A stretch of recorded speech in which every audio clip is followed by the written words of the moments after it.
Assalamualaikum warahmatullahi wabarakatuh. Today our group will present about the double heterostructure laser. My name is Muhammad Fidaus bin Roslan and my group member is Hidayah binti Muhammad Yusri, Nur Idayu binti Mahadi and Muhammad Hakim bin Abdul Razak.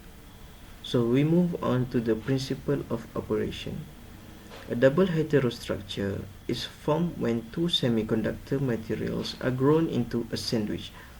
One material, for example, aluminium gallium arsenide, is used for the outer layers, which known as cladding, and another of smaller band gap, for example, gallium arsenide, is used for the inner layer.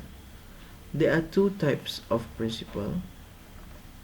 The first one is optical confinement, the second one is carrier confinement. Optical confinement, making the light in only one direction. How we achieve optical confinement is by placing a semiconductor having higher refractive index in between layers of another semiconductor that have comparatively lower refractive index. For carrier confinement is restricting the active to a very small area, which is we achieve carrier confinement by placing a semiconductor that have lower band gap energy in between layers of another semiconductor having comparatively higher band gap energy. So the working mechanism is when current is applied to the ends of the pin structure, electrons and holes are injected into the heterostructure. The smaller energy gap material forms energy discontinuities at the boundaries, confining the electron and holes to the smaller energy gap semiconductor. The electrons and holes recombine in the smaller energy gap semiconductor emitting photons. Now, we're going to look at the radiation pattern. There is an active region where the radiation can be amplified. It has a form of thin stripe of dimension d times b times lambda, typically where the d range from 0.1 micrometer to 0.25 micrometer. For b, its range is from 3 micrometer to 10 micrometer. And for lambda, the range is from 200 micrometer to 500 micrometer. For double heterostructure laser that operate at different wavelength, the information about the active layer thickness, D, can be seen as the table below. So, as can be seen from the table, we can clearly say that D is significantly thinner than lambda. However, although the value of D times lambda is very small, we cannot conclude that D can be neglected.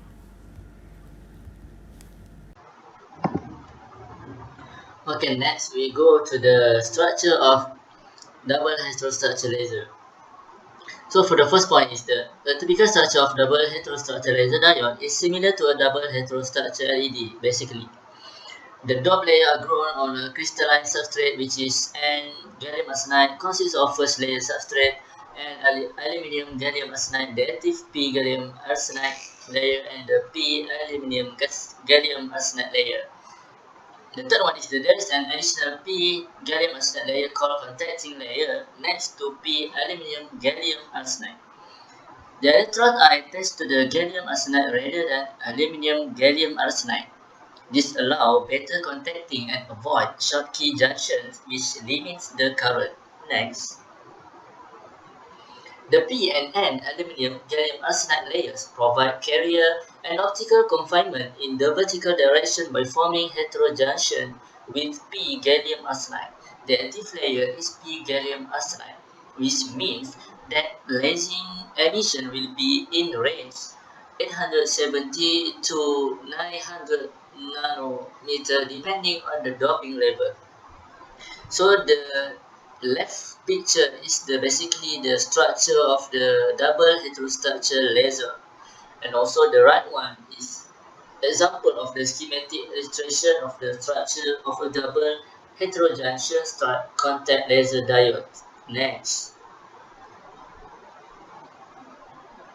so basically this is the comparison of the double heterostructure laser, single and double, we can see that there is a difference between single and double or different on the layer, which is the single only contain NPP layer, while the double heterostructure laser contain 4 layers, which is N, P, and P. So next, so this is the basic operation that mentioned by Firdaus before. So a double heterostructure diode has two junctions which are between two different band gaps: semiconductor gallium arsenide and aluminum gallium arsenide. Simplified energy band diagram under glass for bias lasing combination takes place in the p gallium arsenide layer, which is the active layer. Higher band gap material have a lower refractive index, and lastly, aluminum gallium arsenide layers provide lateral optical confinement. Next, we go to next presenter. For the applications, there are two applications for double heterostructure laser. Firstly, in light emitting diode LED, second in solar cell.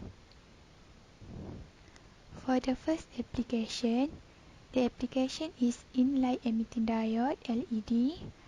We can see in the picture, it consists of two different materials which are aluminum gallium arsenide and gallium arsenide. For the algas, it consists of two different doping which are N and P doping. The material difference between N and P type doping is direction in which electrons flow through layers of semiconductors.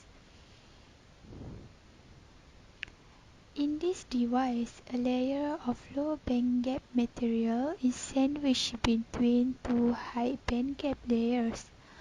Pair of materials is gallium arsenide with aluminum gallium arsenide. Each of the junctions between different bandgap material is called a heterostructure, hence the name is double heterostructure laser.